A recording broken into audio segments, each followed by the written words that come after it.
할렐루야. 아멘. 또 새날을 주시고 이 나라에 하나님의 사랑에 품을 크게 나타내 주시는 폭염을 주신 그 감사를 드립니다. 성경상의 폭염은 하나님의 사랑인 동시에 징계예요. 하나님은 모든 것이 합력해서 선을 이루게 하셨기 때문에 신명기 27장 26절에 주신 말씀과 같이 저주에도 아멘하라 그러셨어요. 그런데 그 저주가 우리한테 죽어라고 내리는 저주는 아니란 얘기입니다. 너 그것을 깨닫고 돌이켜라 이 말이에요. 부모가 자식을 징계할 때 죽어라고 때리는 그런 부모는 정신병자 아닌다면 없어요. 뭐 미친 여자는 아를 자꾸 씻긴다 해가지고 그렇게 죽이는 경우도 들어있다고 갑디다만 들은 얘기고, 정상적으로 간다면은 부모는 절대로 자식을 잘되기 위한 모든 수단을 강구하고 있지 자식을 망하러 하는 부모는 없다는 얘기예요. 근데 이사야 49장 15절에 보면은 뭐라고 하시느냐 하면은 나는 너를 낳은 애비보다도 나는 너를 더 사랑하신다 그래요. 그럼 그런 하나님이 독생자를 이 땅에 보내주셔서 우리의 새로운 생명의 길을 열어주셨다 이겁니다. 이게 마태복음 1장 16절에 왕으로 오시는 그리스도라 칭하는 예수가 동정녀 마리아를 통해서 이 세상에 탄생하심을 말씀해주고, 21절에 가보면은 그 예수는 왜 오셨느냐? 자기 백성을 구원하러 오셨다 그래요. 그러면 자기 백성이 아닌 것이 있다는 얘기 없다는 얘기요? 분명히 있어요. 그래서 이 성경 속에 들어보면 부르심도 있고 택하심도 있습니다. 현재 우리가 1차 단계로 시간을 또 한 번 1차 단계로 불러요. 수고하고 묵은 짐진 자들아, 다 마태복음 11장 28절에서 30절까지 모르는 그런 참 초신자를 놔두고는 그거는 다 마음에 새기는 말씀들이다 이거예요. 근데 이 말씀을 머리로 집어넣어 놓고는 묵상을 안 해요. 그러다 보니까 하나님의 뜻에 합당한 평강을 얻지 못하고 자꾸 자기 생각에 빠져가지고, 오늘 내가 오면서 뭐요 핸드폰에다가 2부 예배에 날 초청한 그게 들어있더라고. 그래서 그 사실은 점심도 못 먹었어요. 더 빨리 오려고 한다 하니까 점점 더, 잠언 6장 1절에 보면은 말의 응답은 여호와께로 있지 내가 뭘 계획하고 세운다고 되는 거 아니라 그래요. 그러니까 나는 내 나름대로 이제 일찍 와서 좀 여유 있게 좀 기도도 좀 드리고 이렇게 참 대언을 했으면 하는 그런 마음이었는데, 왜 집에서 출발했는데도 식사도 못했어요. 뭐가 쫓겨서 준비하고 뭐 하는 게 있다 보니까 회개 없이 여기 이 자리에 섰다 이러면은 그거 좀 생각해 볼 일입니다. 그저의 핏부림에 없는 회개가 없이 여기 와서 시세 말로 주둥아리 놀리면은 영 다 죽여버려요. 그런데도 그걸 깨닫느냐? 못 깨닫습니다. 오직 하나님의 지혜 지식을 얻어서 주께서 깨달음을 주실 때 깨달아지게 돼 있어요. 그래서 내가 깨달은다는 거는 그거 부처가 다 했게? 공자월 맹자월이 다 했다 이겁니다. 세상 지혜 지식 가지고는 이 성경을 알 길이 없어요. 수건으로 덮어놨기 때문에 이제 그것도 비유다 이거예요. 비유를 한 가지만 더 특별하게 얘기를 하신다 그러면 내가 늘 붙들고 가는 말씀 중에 어떤 말씀이 있느냐 하면은 이 수건, 강보 이게 전부 하나예요. 누가복음 2장 11절에 보면은 예수가 아니요 그리스도가 탄생돼 가지고 강보에 쌓여 있어요. 이 얘기는 무슨 뜻이냐 하면은 이 세상에 빛이 오셨는데 그 빛에 강보로 쌓여서 비춰질 수 없다는 것을 덮어놨다는 얘기입니다. 이것이 12절에 가보면은 구유에 누워있는 강보에 쌓여 구유에 누워있는 그리스도가 표적이다 그래요. 그 표적이란 말은 요나가 고기 뱃속에서 살아나서 새로운 출발을 하는 것이 표적이에요. 이게 요나서 2장 1절로 8절이 죄의 자백이요 9절에 주께 감사함으로 인해서 10절에 여호와께서 요나를 토해 주십니다. 이게 마태복음 12장 39절 40절에 보면 바리새인 서기관들이 예수님이 도대체 당신이 그리스도인 것을 우리한테 좀 표적 좀 보여주시오. 그러니까 다른 표적은 아무것도 보일 표적도 없고 요나가 표적이 그 요나가 살아나는 표적 그것이 3일 만에 부활하는 그 표적이 곧 내가 너희들한테 보여줄 표적이다. 이것이 누가복음 24장 46절로 47절에 보면은 그리스도께서 고난을 받으시고 3일 만에 살아날 것과 이 살아난 이것을 사마리아 땅끝까지 전하라는 것이 구원사역의 비밀이에요. 그런데 우리는 이 3일에 대해서 설교하는 자도 아직 못 봤고 이 설교가 3일이라는 것이 엄청난 비밀입니다. 근데 오늘 20분 동안 해야 되는 이 상황 속에서 자 아버지 오늘도 가서 우리가 내가 자꾸 오늘 좀 황 목사님 말씀하신 대로 나 책망 많이 나가요. 그 책망이 없으면은 죽은 설교입니다. 책망만이 산 설교예요. 잠언 6장 23절에 보면은 훈계의 책망이 곧 생명길이라 그러놨어요. 그러면 내가 생명길로 가려면은 훈계의 이 성경 66개의 훈계의 책망을 듣지 않는 한 거기는 갈 수가 없게 되어 있습니다.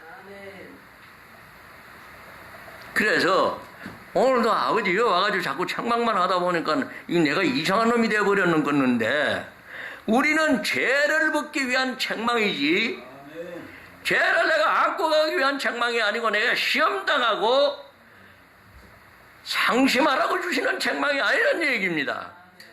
근데 대개 내가 회개를 못하고 자존심을 가지고 있는 바리새인 서기관이 되어 있을 때는 네가 뭔데 그따위 소리를 하느냐고 다툼이 일어나는 것이 우리 생활 속의 현실이에요. 부부간에 다툼이 왜 나요? 서로 종년 종놈이 되어 있다면은 감히 어떻게 부부가 다다? 어떻게 종년이 주인한테 달가들어? 종놈이 어떻게 부인한테 달가들어? 서로 종이 안 돼 있어서 그러는 거예요. 근데 우리가 이제 종된 훈련이 죄를 짓고 나와서는 절대로 재물 중에 염소가 있어요.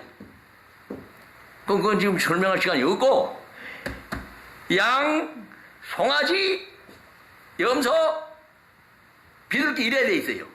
비둘기는 왜 있느냐? 요전번에 설명하다 비둘기가 빠져먹었더라고. 집에 가서 한번 생각하니까. 횡성입니다. 비둘기를 이용해서 전쟁 때 옛날 이 통신수단이 없을 때 쪽지를 적어서 발에 묶어주면은 전선은 날아가요. 날아갔다가 거기서 장군이 임금아 대출을 해다. 그걸 써가지고 비둘기에 발목에 매주면 이놈이 다시 날아와요. 이것이 통신수단으로 썼던 것이 비둘기입니다. 그렇듯이 우리가 지금 에덴 동산에서 쫓겨난 우리가 다시 그리스도의 진리 가운데로 들어가서 우리가 율법을 배우고 그 율법의 인도함을 받는 몽학 선생 아래서 그리스도께로 인도함은 갈라디 3장 22절, 23절, 24절의 은혜 속에 들어가면은 다시 내가 에덴 동산의 복귀가 돼서 처음 우리를 지어주신 형상과 모양을 되찾아 신부요 제사장의 직분을 회복시키는 비유가 거기에 숨어 있어요. 되돌아간다 이겁니다. 회기성. 그런 뜻이 거기에 들어있더라는 얘기입니다. 그래서 우리가 이 성경에 나오는 식물이라든가 동물이라든가 그걸 보면은 하나님의 그 속성 속에서 주님의 계시의 은혜가 거기에 들어있어요. 예를 들어서 잠언 28장 1절 같은 거 보면은 어인은 사자같이 담대하다 그럽니다. 그 사자는 어딜 가든지 당당해요. 근데 정말로 그게 그렇게 당당한가 싶어서 보니까 이 세상에는 어느 절대적인 건 없어. 근데 사자가 담대하긴 분명히 담대해요. 그러나 그것도 요새 내가 왜 그걸 보여주셨는지 몰라도 심심한 유튜브에 보면은 짐승의 그 처절한 싸움이 생존 경쟁이 나오더라고. 뱀이 뱀을 잡아먹지를 않나? 사자도요, 그 뭔가 발에 물려가지고 꼼짝 못하는 그런 것도 나타나고. 그러니까 이 땅에 오직 주인이 되고 홀로 어차피 될 수 있는 거는 성삼이 하는 분이요. 야, 그거 처절합니다. 그 얘기는 지금 시간도 없고. 그것이 뭐냐? 곧 이 나라에서, 이 지구상에서 그리스도의 안에 들어가지 못한 내가 살아가야 할 처절한 생활 현장이란 얘기예요. 우리가 그리스도 안에 들어가서 그 그리스도 품에 있으면은 정군 천사를 보내서 다 막아주게 돼 있어요. 이것이 히브리서 1장 14절에 보면은 나를 돕는 천사를 보내가지고 내가 실질적으로 우리 생활을 하다 보면은 내가 잘못 가거나 뭐 잘못되거나 이러는 게 있으면은 뭐요? 누구를 보내든지 간에 다시 바로 가게끔 만들어 주시더란 얘기입니다. 이게 천사예요. 성령 역사고. 그래서 이제 내가 항상 부족하고 어릴 때는 자꾸 그렇게 인도를 해 주십니다. 그러나 내가 만나 젖먹는 신용을 하고 안 자라난다면은 이건 오히려 없는 것만 못해. 골칫거리요. 자라나야 돼요. 그래서 이 정상적인 성장을 보여주는 것이 곧 누가복음 늘 말씀드린다면 2장 40절에 가면은 예수님은 어느 사람들보다도 총명하다 그래요. 그리고 52절에 가면 지와 키가 자랐다 그럽니다. 우리가 믿음도 마찬가지고 육신도 마찬가지고 자꾸 자라나야 돼요. 이것이 그래서 장성한 사람이 돼야 된다는 얘기야. 이게 한두 끝도 없어요. 신명기 17장 18절에서 20절까지를 보면은 네가 임금이 되고 나거든 제사장한테 있는 율법서를 등산을 해서 평생 더 배워라 그래요. 근데 끝이 어디 있어? 끝이 없다 이 얘기예요. 그래서 왜? 내 삶의 자리가 고정되어 있는 게 아니란 얘기입니다. 변화무쌍한 그런 삶 속에서 살기 때문에 율법 속에는 다 들어있어요. 이사야 34장 16절에 요새 교리를 만들고 엉뚱한 짓을 하는데 그거 필요 없는 일입니다. 내가 성경을 몰라서 결국은 그렇게 되는 거예요. 성경에는 인간의 이 율법, 구원 사역을 하나님께 여호와 하나님을 섬기는 일에 절대로 교리나 교파가 필요 없습니다. 부족함이 없이 다 기록되어 있어요. 다만 내가 이것을 알지를 못하고 깨닫지를 못하고 있을 뿐이지 인간의 힘을 필요로 하지를 않습니다. 그런데도 우리는 뭐 좀 깨달은 거 보면 그 사람이 전부 다 그냥 자꾸 그 인간을 자꾸 중심에 가고 있어요. 아니다 이 말이요. 제게 깨달음 주신 거 보면은 각자의 은사를 다 가지고 있어서 그들을 머리로 해가지고 그들을 머리로 해서 각 지체로서의 합력해서 하나를 이루도록 되어 있는 게 제일 가까이 있는 말씀 중에 로마서에도 그렇게 되어 있지만 12장 4절부터 이 성찬 드리는 데 대해서 한 말씀 해놓은 게 뭐냐 하면은 고린도서 10장 16절 17절에 보면은 떡이 하나인데 한 떡을 떼는 사람은 여러 사람이 합쳐서 한 떡을 뗀다는 통일을 얘기해 나왔어요. 그리도를 머리로 해가지고 각 지체로서의 은사는 가지고 있어대 그거에 합해가지고 에베소 1장 10절에 그리도 안에서는 하나가 되도록 되어 있다 이 말이에요. 왜? 내가 없어. 내가 없다고. 전부 종이다 이 말이에요. 자기가 없다 보니까 자기 주장이 나올 수가 없어요.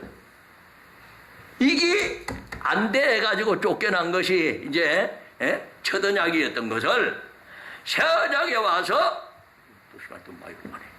오늘 본문도 이제 얘기하는 뭐냐면 악인의 꾀를 쫓지 마라 하는 시편 1편 1절의 말씀을 주제로 해서 지금 말씀을 전하려고 했는데 자꾸 깨에 대한 얘기가 나오다 보니까 지금 자꾸 또 시간 다 잡아먹으세요. 깨가 뭐냐? 처음에 내가 여기 와가지고 전도서 7장 29절을 근거로 해서 말씀드렸는데 인간의 생각들이요 깨라는 게 하나님은 인간의 생각이 필요가 없어. 내 생각이 호리꼬망이로 남아있어도 그건 안 써요.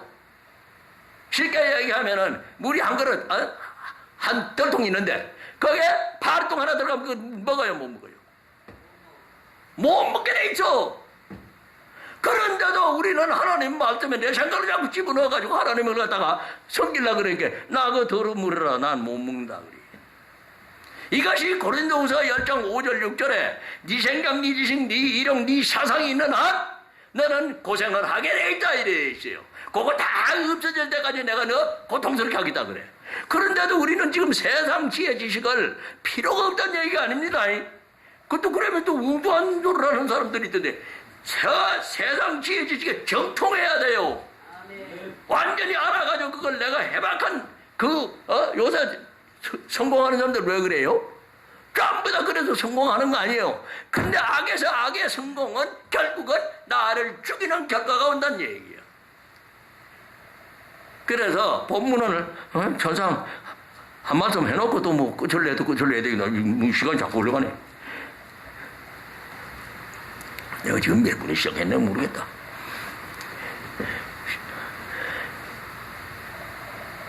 시편 1편 1절을 읽겠습니다.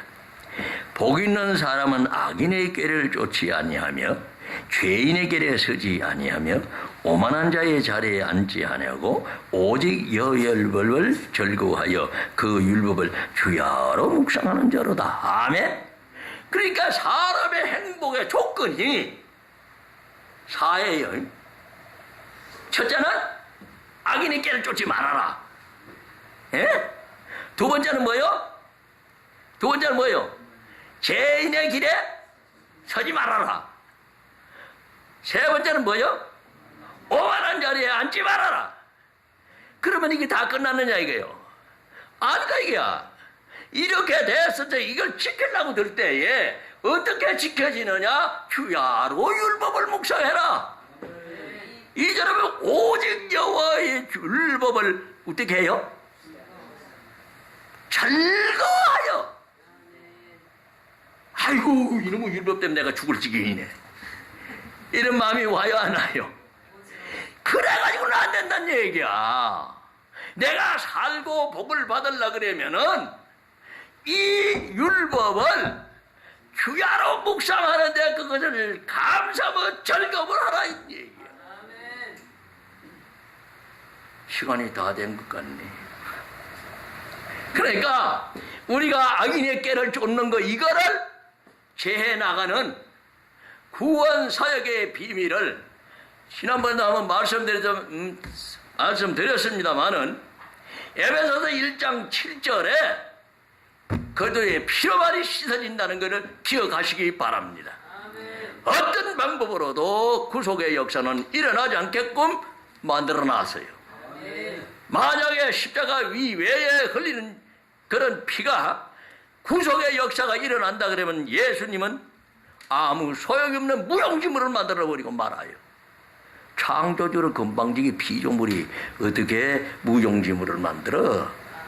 아예 생각도 못한다는 얘기입니다. 그러나 오늘날 구속의 비밀을 전하면서 에베소 1장 7절을 말씀해 주는 데가 없다는 얘기예요. 오직 그 비밀을 또 시간 나는 대로 풀어나갑시다. 이제 시간이 다 돼서 더 이상 말씀 못하겠어요. 잠시 기도드리고 물러가겠습니다. 아버지 하나님 감사합니다. 오늘도 세상살이 속에서 일어나는 모든 일들을 피차 은혜를 나누어 싸웁니다. 그 속에 하나님의 섭리가 계신 것을 아버지여 전하는 자 듣는 자 모두 다 깨닫게 하여 주시옵시고 복 있는 자 시편 1편 1절 2절에 오직 여호와의 율법을 즐거워하여 아버지여 묵상하면서 주와 동행할 수 있는 복된 삶을 살아갈 수 있도록 축복하여 주시옵소서. 감사를 드리며 예수님의 거룩하신 이름으로 간절히 기도드려 사옵나이다. 아멘.